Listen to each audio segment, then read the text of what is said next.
નમસ્કાર દર્શક મિત્રો, એડી ન્યૂઝમાં હું છું આપની સાથે આરડી વાઘેલા। જોઈએ આજના મુખ્ય સમાચાર। અંકલેશ્વરમાં ₹21.95 લાખના શીશાની થયેલ ચોરીના પ્રકરણમાં વધુ એક આરોપીની ધરપકડ કરતી એલસીબી પોલીસ। અંકલેશ્વર તાલુકા સેવા સદન કચેરીમાં જીએસટી વિભાગે જપ્ત કરેલ ટ્રકમાંથી ₹21.95 લાખના શીશાની થયેલી ચોરીના પ્રકરણમાં એલસીબી પોલીસે વધુ એક આરોપીની ધરપકડ કરી વધુ તપાસ હાથ ધરી છે। ભરૂચ એલસીબીનો સ્ટાફ અંકલેશ્વર વિસ્તારમાં પેટ્રોલિંગમાં હતો તે દરમિયાન માહિતી મળી હતી કે અંકલેશ્વર બી ડિવિઝન પોલીસ મથકના શીશ ચોરીના ગુનામાં સંડોવાયેલ આરોપી એઝાઝ અહેમદ નિશાદ સિદ્દીકી અમીના પાર્ક સોસાયટીમાં ફરી રહ્યો હોવાની માહિતી મળી હતી।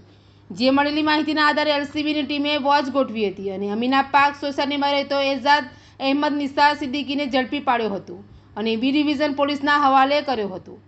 ગત 24મી ઓક્ટોબર 2024ના રોજ રાજ્ય વેરા અધિકારી સાગબારા મોબાઈલ સ્કોડ દ્વારા હાઈવે પર વાહન ચકાસણી દરમિયાન એક ટ્રક જીએસટી વિભાગે ડિટેન કરી અંકલેશ્વર તાલુકા સેવા સદનના પરિસરમાં મૂકવામાં આવી હતી, જેમાંથી ₹21.95 લાખના શીશાની ચોરી થઈ હતી। એડી ન્યૂઝ સાથે રિપોર્ટર જયેશ પ્રજાપતિ, અંકલેશ્વર।